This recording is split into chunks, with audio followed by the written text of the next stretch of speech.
Well, it should just be media that calls you. We now have a new minister of AI in Canada. So Evan Solomon, ex-journalist. So I mean, he comes from the newsrooms like you do as well. So I think that's interesting, those parallels between AI and the newsroom, between the two of you. So what's your thoughts on that? Because that ministry is maybe about what, 3 weeks old, if even that. No, I don't even think it's that old.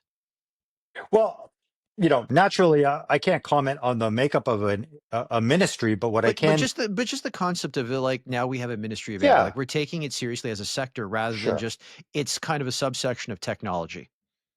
So the truth is, Canada is behind on the global AI arms race. We have invested maybe 1/12 of what the rest of the world has within their own countries when it comes down to the spreading of computer use and the expansion of international cooperation, including the procurement of AI related chips that we will need. We lean heavily on our cloud structure on the US right now. And so having a minister of AI and innovation is very important just to establish those two main things, which is where do we fit into the global landscape? What do we offer? And also, how do we retain the right talent?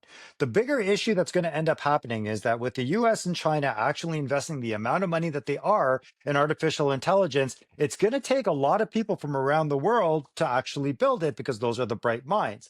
Canada, unfortunately, has sat on the laurels of being an innovator back in the day. We have a lot good history of our contribution to AI, but unless we start investing a lot more money in it, we're going to lose some really great minds when it comes down to this field as a result of brain drain and not enough money being invested at a quicker pace.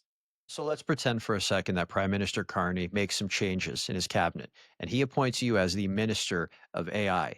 What are the three you go into your first meeting with him to present what your manifesto looks like? What would be the top 3 points that you would bring forward to him if you were the minister of AI? I would say to begin with, we need to understand what the rules are with reference to our data sovereignty. Every major country that's invested in artificial intelligence has already created a blueprint associated with what the rules are about what AI companies can and cannot collect from their citizens. Canada doesn't have one.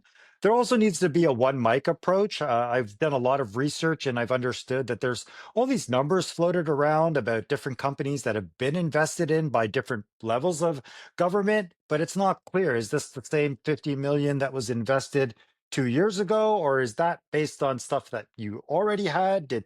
Does Bell Rogers own this? Like, there's a lot of confusion about it from an industry standpoint. And the third thing, and this is goes back to a little bit to the political thing, is that we don't need ribbon cutting. We need industry at the table. There's so many times. What have you heard from Google, Apple, all the big tech companies? You only hear about them when they're being fined, when they're being regulated, when they're being called to task. Now you need to bring them with what do you have in your bank? What's in there? What's that innovation that you're working on? So many catastrophes have happened, not catastrophes, I shouldn't say, that's a big word. So many projects have not happened in Canada from an innovation standpoint because of regulation. And you go back to some of what Google proposed and what Microsoft wanted to do within Canada. There's we don't have a lot of good history of sponsoring innovation. I fear that that could be a part of the problem moving forward. So, as the AI minister, future AI minister, that's what I would focus on.